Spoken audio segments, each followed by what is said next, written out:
don't mind if I eat some popcorn. Please do. Very good.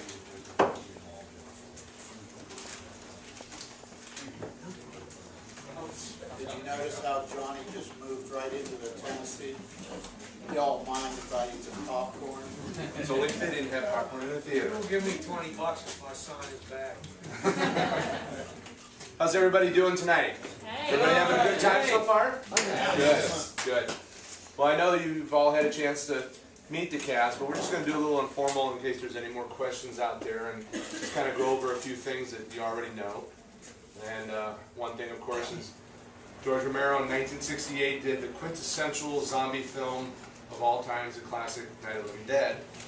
And of course, everything is set, you know, every film that's ever been made since then is tried to emulate or steal or improve on something that, as far as I'm concerned, can't be improved on.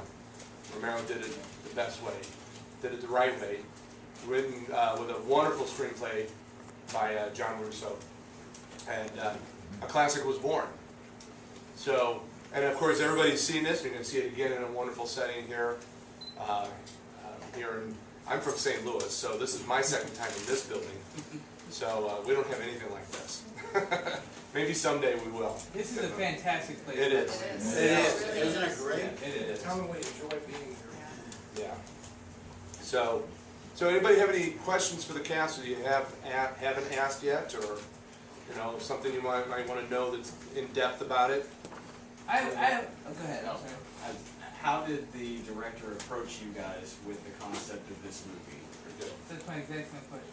It didn't How did they It come didn't to you happen with that this? way. It was pretty much a group effort the whole way. In the beginning, it was me and George because we were the two writers, and we often, I wasn't married then, and we were the ones that would stay at the studio, sleep on the floor, and walk down on the wharf and talk about ideas and things like that. And then I'd be in one room with a typewriter, and George would be in another room, and we'd talk over what we were doing. And I said to him that, you know, whatever we do ought to start in a cemetery, because even the Abbott and Costello meets Dracula movies were scary in a way, you know, people were frightened of cemeteries. So, and I was working on an idea of aliens coming to Earth in search of human flesh. And George went away a couple weeks before Christmas and came, over a weekend he came back with a story that started in a cemetery and basically was the first almost half of what became Night of the Living Dead. It had the girl being chased and the brother being attacked and the whole schmear. And I said, you know, this stuff, this is good. It has the right twists and turns and so on. But you know, who are these attackers? What do they want? He said, well, I don't know. And I said, well, it seems, I got the impression they could be dead people. He said, that's good. I said, but what are they after? You don't say that either. He said he didn't know. And I said, why don't we use my fleshy idea? So that's, and then somebody said, well, how can we afford to, if they're going to be dead people that come alive, we can't afford to have people coming up out of the ground and money for special effects and all of that. So I thought for a little bit and said, well, how about if only the recently dead could come back? People in morgues and funeral homes or people killed while this whole event was happening. And that's what we went with. So, and we beat some ideas around, and I took all that material, and in about 3 weeks I wrote the screenplay, rewrote George's half, put it in screenplay form, and then finished it up. And other people contributed ideas along the way, like, you know, maybe the brother should come back, and beat that around. I don't want to talk too long at once, but let's let it go that way. We've all seen the movie. This is more interesting than the movie. There are people here who have not seen it. Well, you know, this is more. All right. You are in for a treat. I'm really excited. I don't think any of this will spoil it for people who haven't seen it, because the movie has such a continuing power, if I may say so, that, you know, I don't care how many times you've seen it, not seen it, whatever, it will grab you after, you know, a few minutes. You'll be grabbed if you've never seen it before. It's also important to understand that we had been working together for about 6 or 7 years before we made Night of the Living Dead. We were doing other kinds of films, TV commercials and business films and so forth. And it's during that period of time, when George and I started the business, and then when John got out of the Army, he joined us. And in that same period of time, we met Carl Hardman, who was Kyra's father, who was in primarily the audio business, and he had a radio show and so forth. So what we did was, when we started to get this idea together for doing what we called a real movie as opposed to a TV commercial, and we talked to Carl about would he be interested in getting involved in the thing, and so Carl and I ended up being the two producers on the film. George was the director, John was the screenwriter, so it wasn't like we just all came together for the movie.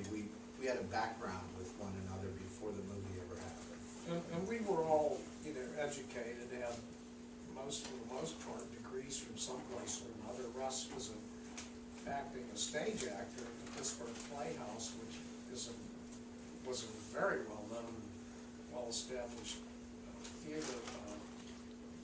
Turned out a lot of famous people graduated from the Pittsburgh Playhouse, like Shirley Jones and Frank Gorshin and Charles Grove and on. So it wasn't just small peanuts, you know. He was getting stage roles there before he got into the movie business. George was at Carnegie Mellon, which was Carnegie Tech in those days.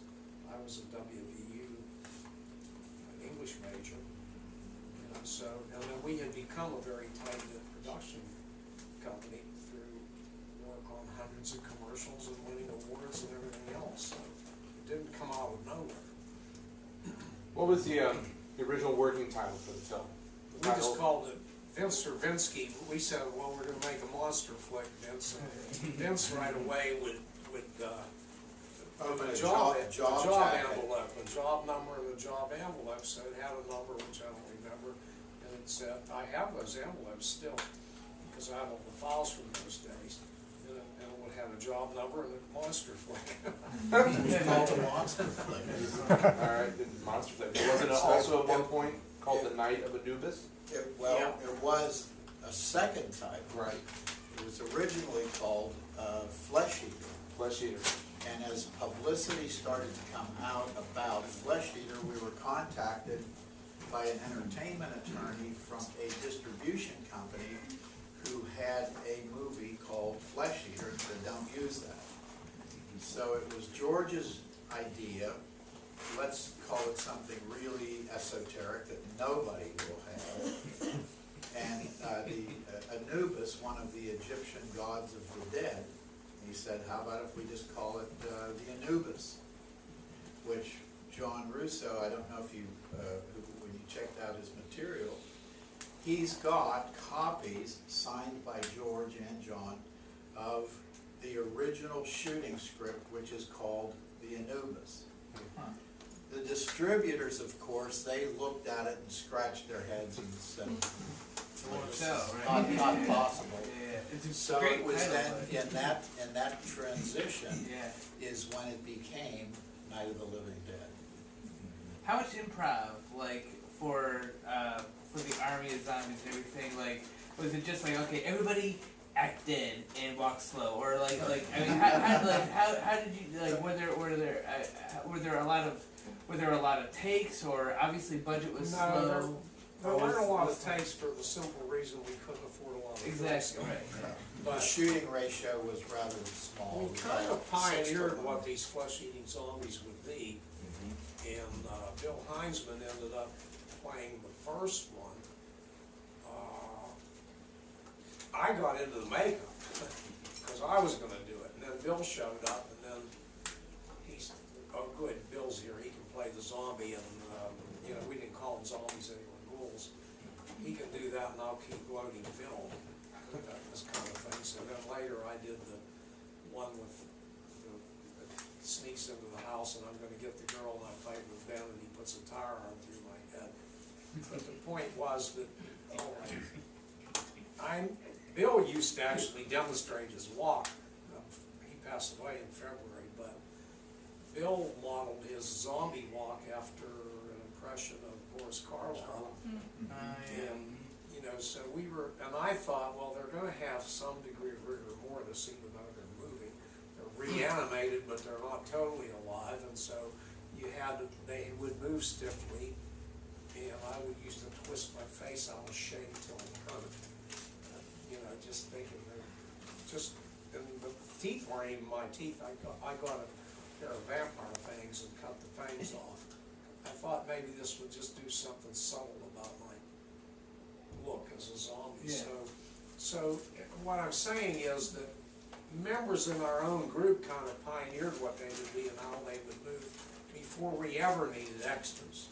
So when the extras came in, they were given those same kinds of instructions to the extent that they were given any instructions. And but we laid the groundwork for it ourselves. What did you model the movement of Karen Cooper after? Well, you know, that was funny because my dad was the one who said, limp a little bit, drag one foot. And I said, why would I do that? I was bitten on the arm. He said, shut up and limp.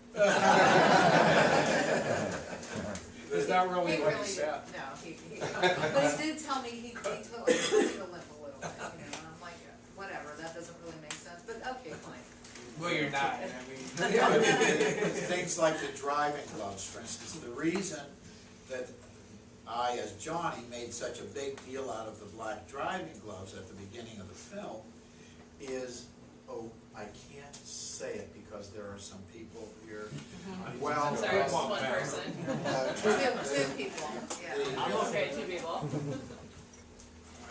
No, I'm not gonna blow it for you. I had a legitimately good reason for making a big deal out of the driving gloves, and you'll see later on what the big deal was all about. Yeah. So we do find out. What's that? We will find out. Yeah. You will find out, but I'm not gonna